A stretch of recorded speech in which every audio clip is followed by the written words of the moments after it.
Hi there, my name is Jeffries and I work for ITV, both as a programme publicity manager and as head of press for commercial and online.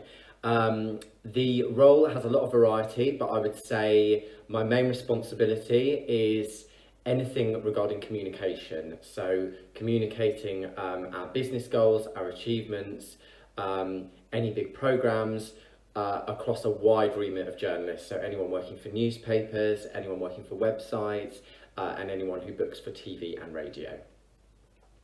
I got the job in PR to begin with after I went to university at Cardiff and I did a journalism, film and broadcasting degree.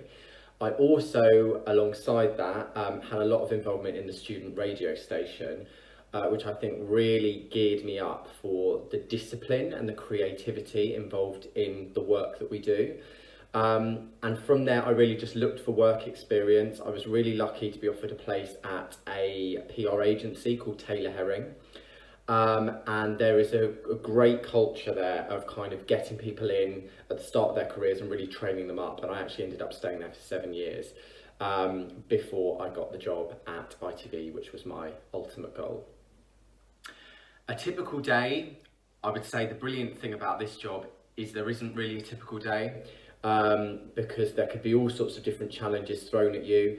Some of them you might know about in advance and some of them you might have prepared for. Some of them just come at you from nowhere, but that's the joy of it. But there is a lot of writing involved. So I'll frequently write press releases or what we call press packs, which are where if we were doing a big show that had lots of contestants on it or judges, I would go and interview them and then I would write up that interview and I would send it out to the media. So there's a great deal of writing involved. There's a lot of communication. So you're frequently on the phone, whether that be to journalists or agents or producers. And that's both reactive and proactive, so there's a lot of that, and a lot of creativity as well. You're always thinking of new ways to get a message out there, or to do something a bit differently, or how do we launch this show? So yeah, but I'd say variety is a key part of it. My most memorable moment, it's one of those jobs where so much happens. And even on one particular show, you know, I've worked on 5 series of Love Island, I did 4 on X Factor, 3 series of Dancing on Ice, and so much can happen just in the space of a week that to try and look back and pinpoint one memory is really, really difficult. But there's a lot of things that I'm really proud of. I'm really proud to have launched Love Island and seen it become this massive juggernaut show, because that wasn't what it was when it started.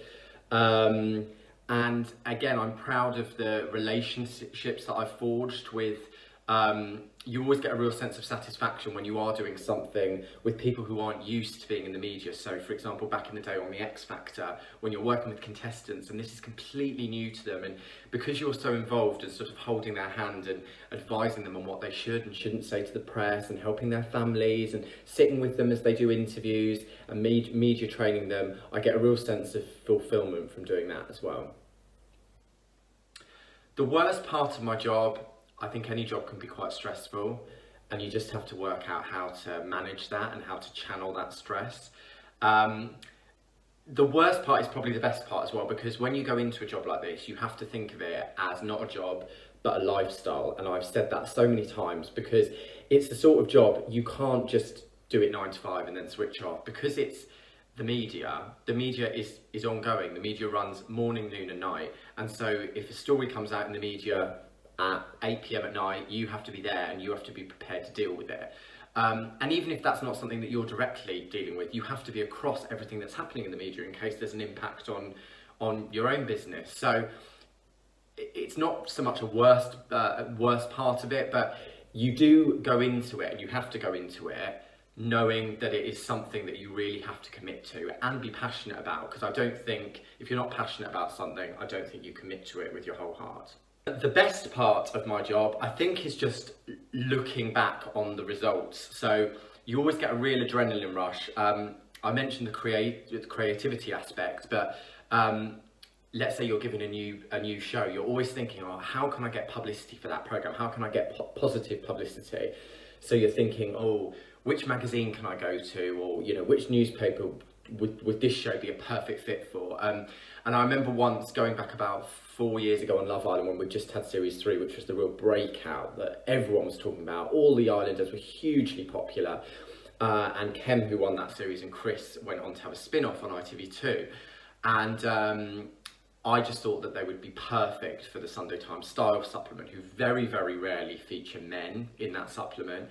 It happened to coincide with them doing a men's issue, and they ended up on the cover of that. And to see two reality stars, as they were at the time, who 2 months before no one had known, on the cover of this really prestigious, aspirational publication, gave me a real rush. And that's just one example. That happens kind of week in, week out, where you'll pick up a paper and go, that would be a perfect place for this show, or that would be a great interview for that person. And I think you always get a real rush from doing things like that. I would say my advice to anyone who wanted to work in PR or publicity or anything communications orientated, I think it is really important. It's a real cliche, but I think it is so important to have experience going into it, because if you don't have an understanding of just basic things like picking up the phone and cold calling someone, or you're responding to emails or anything like that, I think it does put you at a disadvantage. So I do think go looking for work experience. Sometimes you never know, you might be in the right place at the right time. I've seen it so many times where someone comes in for a week's work experience and 2 years later they're still there and they've been promoted twice or what have you. So I think work experience is key. As I mentioned before, doing the radio at university, it just gave me such fulfillment and it felt like having a proper job. So actually when it came to actually going into work after that, it was a much less daunting prospect, because I kind of felt like I was already immersed in that sort of environment.